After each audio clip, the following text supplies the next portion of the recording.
ಬಲಿಯಾಯ್ತು ಸುಂದರ ಸಂಸಾರ. ಒಂದೇ ಕುಟುಂಬದ 4 ಜೀವಂತ ಸಮಾಧಿ. ವಿಧಿಯ ನಾಟಕ. ಸ್ವಂತ ಮನೆಗೆ ಮರಳುವ ಮುನ್ನವೇ ಮಸಣದ ಹಾದಿ ಹಿಡಿದ ದಂಪತಿ, ಮಕ್ಕಳು. ವಿಧಿಯ ನಾಟಕ. 20 ಲಕ್ಷ ಪರಿಹಾರ ಘೋಷಿಸಿದ ಸಚಿವ ಎಂಬಿ ಪಾಟೀಲ್. ಬದುಕುಳಿದ ವೀರೇಶನಿಗೆ ಶಿಕ್ಷಣ ನೆರವು. ಕುಟುಂಬಕ್ಕೆ ಧೈರ್ಯ ತುಂಬಿದ ಶಾಸಕ ಅಶೋಕ್ ಎಂ ಮನಗೋಳಿ.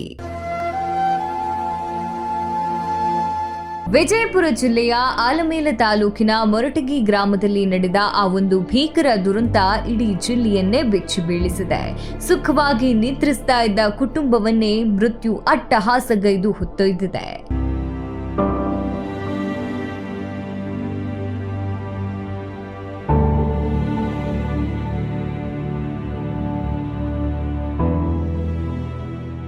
ಹೌದು, ಮನೆಯ ಮೇಲ್ಚಾವಣಿ ಕುಸಿದು ಒಂದೇ ಕುಟುಂಬದ 4 ಜೀವಂತ ಸಮಾಧಿಯಾಗಿದ್ದಾರೆ. 35 ವರ್ಷದ ಗುರುನಾಥ ಬಡಿಗೇರ್, 28 ವರ್ಷದ ಪತ್ನಿ ಜ್ಯೋತಿ ಬಡಿಗೇರ್, 2 ಮಕ್ಕಳಾದ 13 ವರ್ಷದ ಕಾಳಮ್ಮ ಬಡಿಗೇರ್, 9 ವರ್ಷದ ಕೀರ್ತಿ ಬಡಿಗೇರ್ ವಿಧಿಯ ಆಟಕ್ಕೆ ಬಲಿಯಾದ ದುರ್ದೈವಿಗಳು.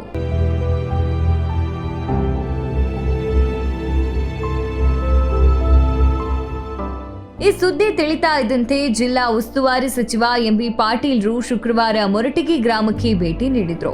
ಘಟನಾ ಸ್ಥಳವನ್ನ ಪರಿಶೀಲಿಸಿದ ಸಚಿವರು ಮೃತರ ಕುಟುಂಬದ ಸ್ಥಿತಿ ಕಂಡು ಮಮ್ಮಲ ಮರುಗಿದ್ರು. ಡಿಸಿ ಡಾಕ್ಟರ್ ಆನಂದ ಕೆ ಹಾಗೂ ಎಸ್ಪಿ ಲಕ್ಷ್ಮಣ ನಿಂಬರ್ಗಿ, ಸಿಇಒ ರಿಷಿ ಆನಂದ್ ಅವರಿಂದ ಘಟನೆಯ ಸಂಪೂರ್ಣ ಮಾಹಿತಿ ಪಡೆದ್ರು.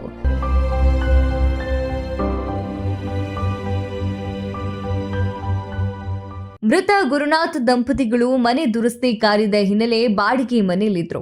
ವಿಪರ್ಯಾಸ ಅಂದ್ರೆ ಇಂದು ಅವರು ತಮ್ಮ ಸ್ವಂತ ಮನೆಗೆ ಮರಳಬೇಕಿತ್ತು. ಆದ್ರೆ ವಿಧಿಯಾಟವೇ ಬೇರೆಯಾಗಿತ್ತು. ಅದೃಷ್ಟವಶಾತ್ ಮತ್ತೊಂದು ಮನೆಯಲ್ಲಿದ್ದ ಗುರುನಾಥ ಅವರ ತಾಯಿ ಶಾಂತಾಬಾಯಿ ಹಾಗೂ ಪುತ್ರ ವೀರೇಶ ಅಪಾಯದಿಂದ ಪಾರಾಗಿದ್ದಾರೆ.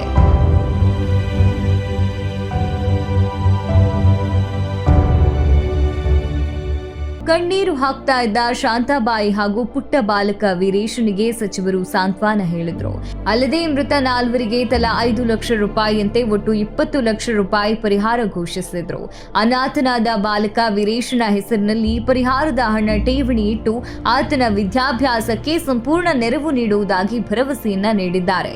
ಒಂದು ಅನ್ಯಾಯ ಇವತ್ತು ಸಹ ಕುಟುಂಬಕ್ಕಾಗಿದೆ. ಇದು ಬೇರೆ ಯಾರಿಗೂ ಕೂಡ ಬೆಳಗಿನ ಜಾವತನ ಗೊತ್ತೂ ಆಗಿಲ್ಲ. ಬೆಳಗ್ಗೆ ರಾತ್ರಿ ಯಾರಿಗೂ ಕೂಡ ಗೊತ್ತಾಗಿದ್ರೆ ಒಂದು ಸ್ವಲ್ಪ ಏನಾದರೂ ಮಾಡಬಹುದಾಗಿತ್ತೇನೋ, ಆದರೆ ಯಾರಿಗೂ ಗೊತ್ತಾಗಿಲ್ಲ. ಬೆಳಗ್ಗೆ 6 ಗಂಟೆಗೆ ಅದು ತಿಳಿದಿದ್ದು. ರಾತ್ರಿ ಇದು ಆಗಿ ಆ ಮಣ್ಣಿನ ಇದರಲ್ಲಿ ಮುಚ್ಕೊಂಡು ಹೋಗಿ 4 ಜನ ಪ್ರಾಣವನ್ನು ಕಳ್ಕೊಂಡಿದ್ದಾರೆ. ನಾವು ಜೀವಂತರು ವಾಪಸ್ ಕೊಡ್ಲಿಕ್ಕೆ ಆಗೋದಿಲ್ಲ. ಆದರೆ ಒಂದು ಮಗು ಉಳ್ಕೊಂಡಿದೆ. ಮಗು, ಅಜ್ಜಿ, ಜಿಲ್ಲಾಧಿಕಾರಿಗಳು, ನಾವು ಶಾಸಕರು, ಮಾಜಿ ಶಾಸಕರು ಕೂಡ ಇಲ್ಲೇ ಇದ್ದಾರೆ. ಎಲ್ಲ ನಾವು ದಿವಸ ನೋಡಿ ತಿವಾರಿ ಅವರು ಇದ್ದಾರೆ. ಜಿಲ್ಲಾಧಿಕಾರಿಗಳು ಸರ್ಕಾರದಿಂದ ಈಗ ನಾವು ಪ್ರತಿಯೊಬ್ಬರಿಗೂ ಕೂಡ 5 ಲಕ್ಷ ರೂಪಾಯಿದಂತೆ 4 ಜನಕ್ಕೆ 20 ಲಕ್ಷ ಹಣ ಬರ್ತದೆ. ಹಣ ದೊಡ್ಡದಲ್ಲ, ಆದರೆ ಆ ಮಗು ಒಂದಿದೆ.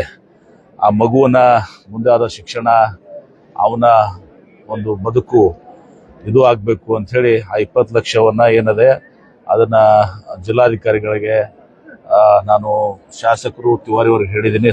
ತಿವಾರಿ ಅವರು ಸ್ಥಳೀಯವಾಗಿ ಇವತ್ತು ಸಹ ಜಿಲ್ಲಾ ಪಂಚಾಯತ್ ಸದಸ್ಯ ಆಗಿದ್ದಂಥವ್ರು, ಊರಿನ ಹಿರಿಯರವರು ಅದನ್ನ ಡೆಪಾಸಿಟ್ ಮಾಡಿ ಆ ಮಗುವನ್ನು ಬಡ್ಡಿಯಲ್ಲಿ ಬರುವಂಥದ್ರಲ್ಲಿ ಅವನ ಬದುಕಾಗಬೇಕು ಮತ್ತು ಮುಂದೆ ಅವನ ಶಿಕ್ಷಣ ಇದು ಎಲ್ಲ ಕೂಡ ಆಗಬೇಕು ಅನ್ನೋ ದೃಷ್ಟಿಯಿಂದ ಇವತ್ತು ಆ ಒಂದು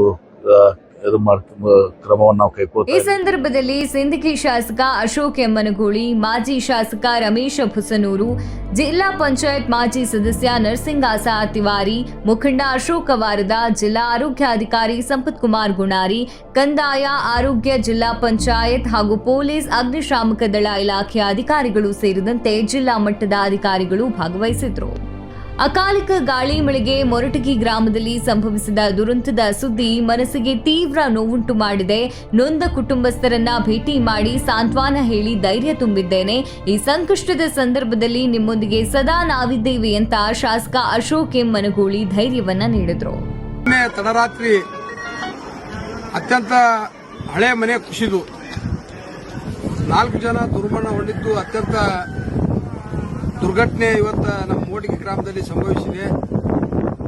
ಇಬ್ಬರು ದಂಪತಿಗಳ ಸಹಿತ 2 ಚಿಕ್ಕ ಮಕ್ಕಳು ಈ ದುರ್ಘಟನೆಯಲ್ಲಿ ಇವತ್ತು ಮರಣ ಹೊಂದಿದ್ದು ಈ ಒಂದು ಸಮಾಜಕ್ಕೆ ಒಂದು ಆಘಾತಕಾರಿಯಾದಂಥ ಸುದ್ದಿ ಇದು. ಈಗಾಗಲೇ ಸ್ಥಳಕ್ಕೆ ಎಲ್ಲ ನಮ್ಮ ಜಿಲ್ಲೆಯ ಎಲ್ಲ ಅಧಿಕಾರಿಗಳು ಈ ಒಂದು ಶವವನ್ನು ತೆಗೆಯಲು ಎಲ್ಲ ರೀತಿಯಿಂದ ಇವತ್ತು ವ್ಯವಸ್ಥಿತವಾದ ಕಾರ್ಯಾಚರಣೆ ಮಾಡುವುದರ ಜೊತೆಗೆ ಸನ್ಮಾನ್ಯ ಉಸ್ತುವಾರಿ ಸಚಿವರಾದ ಎಂ ಬಿ ಪಾಟೀಲ್ ಸಹಿತ ಈ ಒಂದು ದುರ್ಘಟನೆ ಆದ ಸ್ಥಳಕ್ಕೆ ಭೇಟಿ ಕೊಟ್ಟು ಆ ಕುಟುಂಬಕ್ಕೆ ಸಾಂತ್ವನ ಹೇಳಿ ಇವತ್ತು ಜಿಲ್ಲಾ ಆಡಳಿತದಿಂದ ಮತ್ತು ತಾಲೂಕು ಆಡಳಿತದಿಂದ ಬರುವಂತ ಸರ್ಕಾರದಿಂದ ಬರುವಂತ ಎಲ್ಲ ಪರಿಹಾರಗಳನ್ನು ಕೊಡಿಸುವುದರ ಜೊತೆಗೆ ಆ ದಂಪತಿಗಳಿಗೆ ಇನ್ನೂ ಒಂದು ಗಂಡು ಚಿಕ್ಕ ಮಗು ಏನೈತಿ ಆ ಚಿಕ್ಕ ಮಗುವಿನ ಶಿಕ್ಷಣ ಮುಂದಿನ ಅವರ ಜೀವನಕ್ಕಾಗಿ ಸರ್ಕಾರದಿಂದ ಮತ್ತು ನಾವು ಅವರು ವೈಯಕ್ತಿಕವಾಗಿ ಸಹಾಯ ಮಾಡ್ತೀವಿ ಅಂತ ಹೇಳಿ ಈಗಾಗಲೇ ಆ ಕುಟುಂಬಕ್ಕೆ ನಾವು ಸಾಂತ್ವನ ಹೇಳಿದ್ದೀವಿ. ಇಂಥ ದುರ್ಘಟನೆ ಸಂಭವಿಸಬಾರ್ದಾಗಿತ್ತು. ಮಳೆ ಗಾಳಿ ಇವತ್ತು ಸಿಡಿಲು ಈ ಎಲ್ಲ ವ್ಯವಸ್ಥೆಯಿಂದ ಇವತ್ತು ಆ ಮನೆ ಕುಸಿದು ಈ ದುರ್ಘಟನೆ ಸಂಭವಿಸಿದೆ. ಆ ಕುಟುಂಬಕ್ಕೆ ಭಗವಂತ ಇವತ್ತು ಧೈರ್ಯವನ್ನು ತುಂಬಲಿ. ಆ 4 ಜನ ಇವತ್ತು ಏನು ದುರ್ಮರಣಕ್ಕೆ ಒಳಗಾಗ್ಯಾರ ಅವರಿಗೆ ಆತ್ಮಕ್ಕೆ ಶಾಂತಿಯನ್ನು ಈ ಸಂದರ್ಭದಲ್ಲಿ ನಾ ಕೋರ್ತಾ ಇದ್ದೀನಿ. ನಾಳೆ ನಮ್ಮ ಮನೆಗೆ ಹೋಗೋಣ, ಹೊಸ ಬದುಕು ಆರಂಭಿಸೋಣ ಅಂತ ಕನಸು ಕಂಡಿದ್ದ ಆ ದಂಪತಿಗೆ ಆ ರಾತ್ರಿಯೇ ಕೊನೆಯಾಗುತ್ತೆ ಅಂತ ಗೊತ್ತಿರಲಿಲ್ಲ. 15 ದಿನಗಳ ಕಾಲ ಬಾಡಿಗೆ ಮನೆಯಲ್ಲಿದ್ದು ಇಂದು ಸ್ವಂತ ಮನೆಗೆ ಕಾಲಿಡ್ಬೇಕಿದ್ದವರು ಅಂತಿಮವಾಗಿ ಸ್ಮಶಾನದ ದಾರಿ ಹಿಡಿದ್ರು. ಅಪ್ಪ ಅಮ್ಮನ ಬೆಚ್ಚನೆಯ ಕೌಗೇರಿಯಲ್ಲಿ ಮಲಗಿದ್ದ ಆ ಕಂದ ಮಗಳು ಬೆಳಗಾಗುವಷ್ಟರಲ್ಲಿ ಉಸಿರು ಚೆಲ್ಲಿದ್ರು. ಒಟ್ನಲ್ಲಿ ಸಂಭ್ರಮದಿಂದ ಮನೆಗೆ ಮರಳಬೇಕಿದ್ದ ಕುಟುಂಬ ಇಂದು ಸ್ಮಶಾನ ಮೌನದಲ್ಲಿ ಮುಳುಗುವಂತಾಗಿದೆ. Bureau report, Vishwaprakash T Malagond. ಅಪರಾಧಕ್ಕೆ ಸವಾಲು ಡಿಜಿಟಲ್. ಅಪರಾಧಕ್ಕೆ ಸವಾಲು ದಿನಪತ್ರಿಕೆ ಜೊತೆಗೆ ಡಿಜಿಟಲ್ ನಲ್ಲಿ ಹೊಸ ರೂಪ.